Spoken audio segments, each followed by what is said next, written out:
Bumwelta si Senate President Cheese Escudero kay Senadora Amy Marcos matapos sabihin ng senadora na tinanggihan niyang ipakulong ang isang resource person na pina-cite in contempt kahapon. Paalala ni Escudero, huwag gamitin ng Senado sa politika, bagay na itinanggi ng senadora. Nakatutok si Darlene Guy.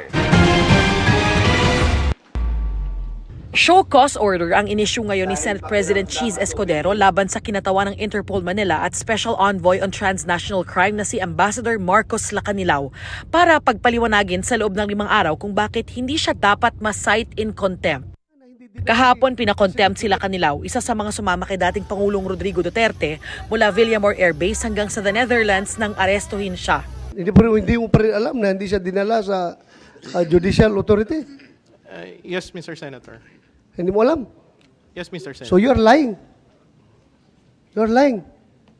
Madam Chair, I move to cite in contempt Ambassador Lacanilaw. Last chance, hindi mo alam if nilabas sa Villamor si PRRD? Hindi mo alam? Hindi po, Madam Chair. Okay, there's a motion to cite you in contempt. Idinetain sila Lacanilaw sa Senado pero pagkatapos ng ilang oras ay pinalaya rin, bagay na tinawag kagabi ni Senadora Amy Marcos na nakadidismaya at mapanganib dahil maaaring maulit umano. Dismayado umano siya sa di paglagda ni Escudero sa contempt order ng kanyang komite.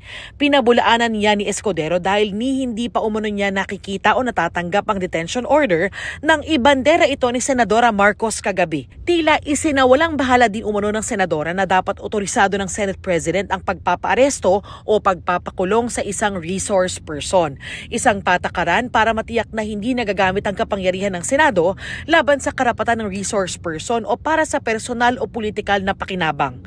Humanitarian consideration anya ito para kay Lacanilaw dahil ililibing ang lolo niya ngayon. Dagdag niya, hindi niya papayagang magamit ang Senado para sa anya'y mababaw na partisan interest lalo ng mga naghahangad na mahalal muli sa eleksyon. Hinihimok niya anya si Senadora Marcos na umiwas sa paggamit ng Senado para sa kanyang personal na layuning politika. Binanggit din ni Escudero ang concurring opinion ni Chief Justice Alexander Gesmundo sa kaso ni Lincoln Uy-ong. Nakasaad dito na ang testigong ipinagpapalagay na nagsisinungaling ay dapat munang isyuhan ng show cause order.